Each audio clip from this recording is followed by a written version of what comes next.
உயிர்த்தெழுதலை பற்றி ஒரு சின்ன கதை சொல்ல போகிறேன். பிலிப்புன்னு ஒரு சின்ன பையன், அவனுக்கு மூளை வளர்ச்சி கொஞ்சம் கம்மியாக இருந்தது. அவனும் மற்ற ஸ்டூடெண்ட்ஸு போல சண்டே ஸ்கூலுக்கு போவான். ஈஸ்டருக்கு அடுத்த ஞாயிற்றுக்கிழமை டீச்சர் முட்டை மாதிரி இருக்கிற ஒரு பெட்டியை கொடுத்து அதில் புதிய வாழ்வுக்கான ஏதாவது ஒரு பொருளை அதுக்குள்ளே போட்டு எடுத்துகிட்டு வர சொன்னாங்க. எல்லா ஸ்டூடெண்ட்ஸும் மகிழ்ச்சியாக போயிட்டு பூக்கள், விதைகள், பட்டாம்பூச்சி, டிராயிங்ஸ் எல்லாமே கொண்டு வந்தாங்க. ஆனால் ஒரு பெட்டி மட்டும் சுத்தப்படுத்தி அங்கே ஒன்றுமே இல்லாமல் வச்சேன். டீச்சருடைய டேபிள் மேலே வச்சாங்க. யாருடைய பெட்டின்னு கேட்கும்போது பிலிப்பு கையை தூக்கி இது என்னுடைய பெட்டி தான் சொல்லிட்டு டீச்சர்கிட்ட சொன்னாங்க.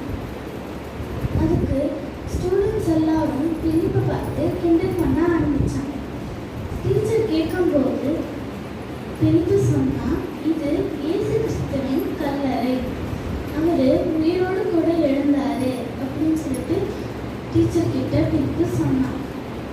இது கேட்டு டீச்சரும் ஸ்டூடெண்ட்ஸும் மகிழ்ச்சியானாங்க.